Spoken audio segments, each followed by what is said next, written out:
8 months of ownership and one video calling this the best iPad ever. Was I wrong?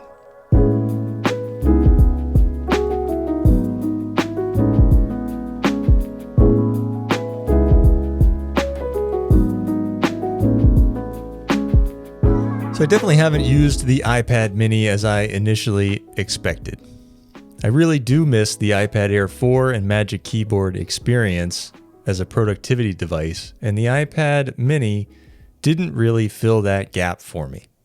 Now, you don't really give up any portability with the iPad Air 4 over the iPad mini. Sure, it's a little bit smaller, easier to put in your bag, but what you lack in portability, you lose in how powerful of a device it is.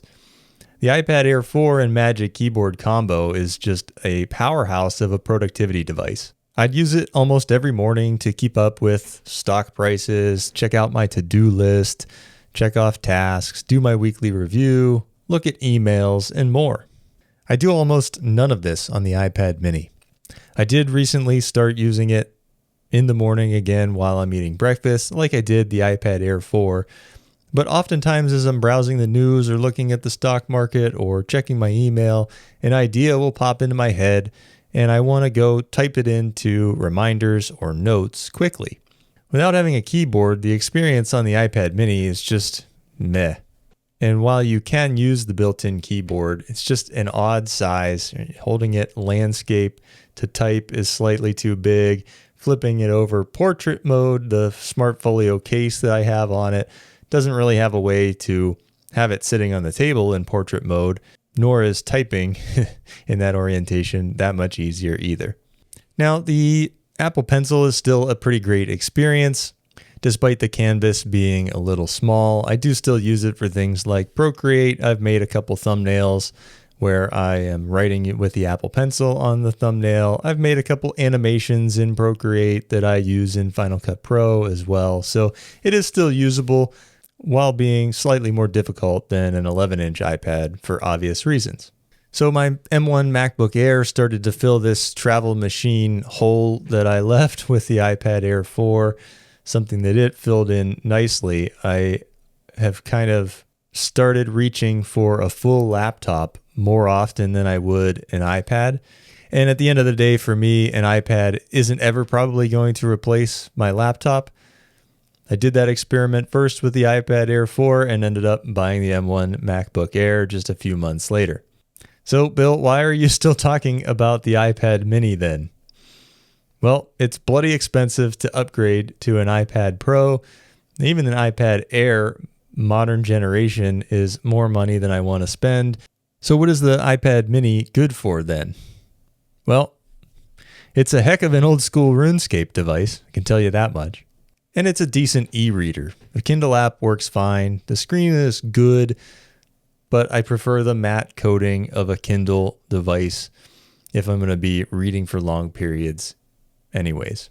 Side by side, multitasking works pretty well. I do use that for notes and reminders or reminders and calendar.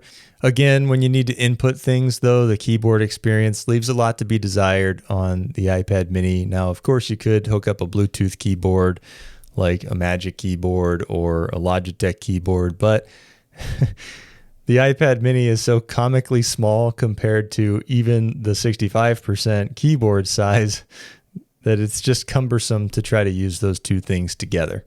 And lastly, the USB-C port on the iPad mini is just slow as all get out. I have tried to use it to transfer photos in the past where I'm traveling, I take some pictures, I want to plop the SD card in and do some editing in Lightroom, which works pretty well, but it takes forever to transfer photos. Last time I did it, 50 photos took way too long, and it's hooking up a USB-C interface or hard drive into the iPad with the kind of nightmare that is the Files app on iPad. Just isn't a great experience that I want to reach for if I have a laptop available. So the iPad mini does almost everything that I want it to. It's still a pretty good productivity device. It has Apple Pencil support. You can get away with editing photos on it. But at the end of the day, it's kind of like family. It sort of drives you nuts if you stay too long, but you love it anyway. And if you made it this far into the video, I really appreciate it.